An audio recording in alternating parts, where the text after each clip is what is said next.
Sai Baba. He is one of the world's most revered spiritual teachers. He was born in South India in 1926.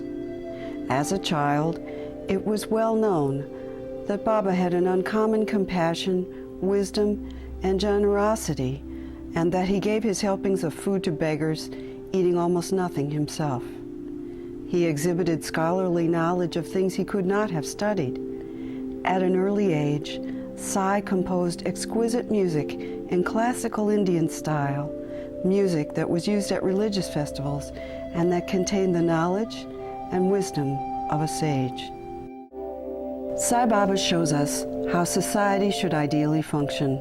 He tells us that society should supply free to everyone clean drinking water, medical care, and education. Since 1995, he has provided free drinking water to millions in India. This is an undertaking the government of India has never been able to accomplish.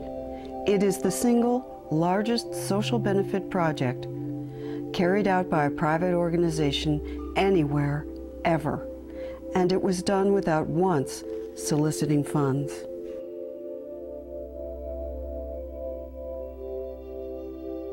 Sai has constructed immense state-of-the-art specialty hospitals in India and smaller general hospitals which provide free services to the poor.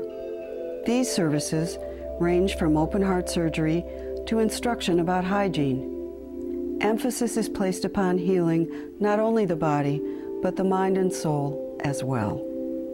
Sai Baba has established schools of the highest caliber, ranging from elementary through postgraduate work. These schools produce graduates who are in demand throughout the world. Their high academic achievement is not the primary goal of Satya Sai education.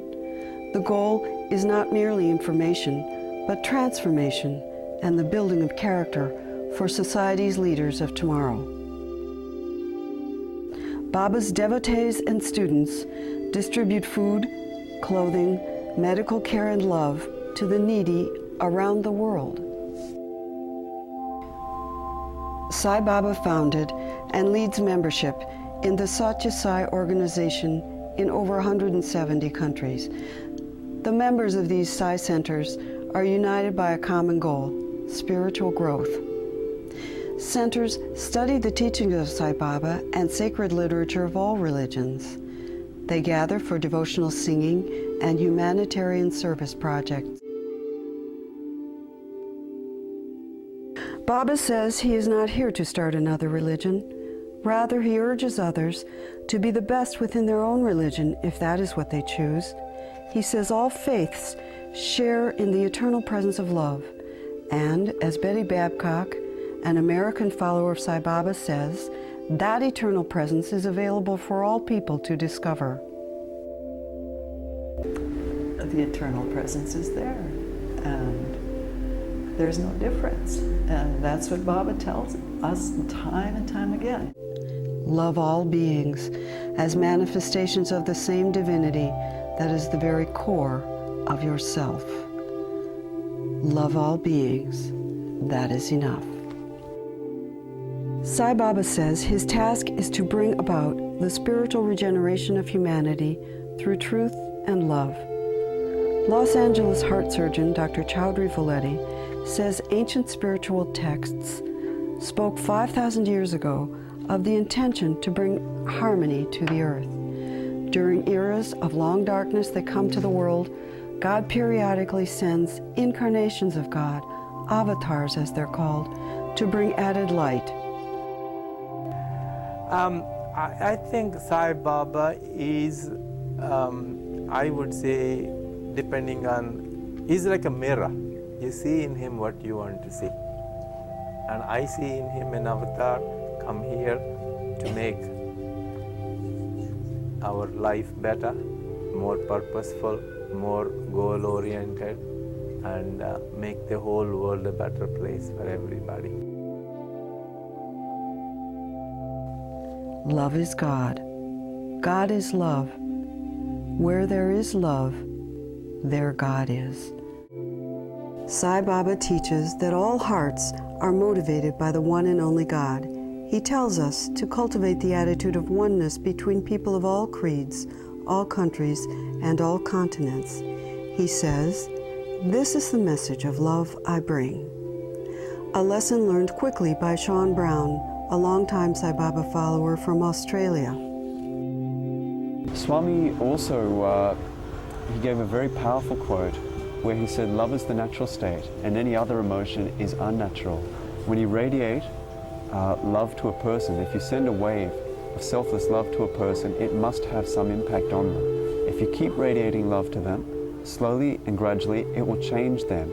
It weeds out the bad qualities and brings up the good qualities. There is only one religion, the religion of love.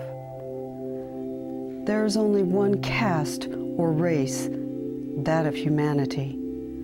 There is only one language, the language of the heart. There is only one God, and He is omnipresent. Dennis Lowell from Australia says people are transformed when they learn about Sai Baba. Of anybody that comes in contact with Swami is changed, regardless of whether we accept it or not, we're all changed. Malkia Jones of Chicago was drawn to Sai Baba several years ago. She was reared to believe that God was unattainable until she began to study Sai's teachings. I know now something I could never have dreamt 3 years ago. What's that? That God is within me. When you know God is within you, it changes everything. A revolution more powerful and more pervasive than any that man has undergone so far, neither political, economic, scientific, nor technological, but deeper and more basic, is now on. It is the spiritual revolution. Let each one be a true practitioner of his religion. No one should criticize or hate another's religion. All are one. Be alike to everyone, declared Jesus. The one God is common in all. It is only one. Only one. When there's only one, there's no contradiction. Because it's only when you have complexity that you have contradiction. God is only one. He comes in forms. He takes names. Father Charles Ogata is a Roman Catholic priest from Africa. How has Sai Baba transformed Charles' life? Love, pure love, unbounded love, selfless love. Be happy. Our Father is here. We are passing through the most auspicious, gracious moment in the history of creation. Not just history of mankind, but the history of the whole creation. God, in His full embodiment, is here with us. Why worry? Be happy. Being is that emptiness whereby you allow God to take over you. That is my message. Live in the present and be happy. Entertain only happy thoughts. I do not want you to extol me. I shall be satisfied if you rely upon me. I bring tears of joy into your eyes, and I also wipe the tears of grief away. Bring me the depths of your minds, no matter how grotesque, no matter how ravaged by doubts or disappointments. I will not reject you. I am your mother.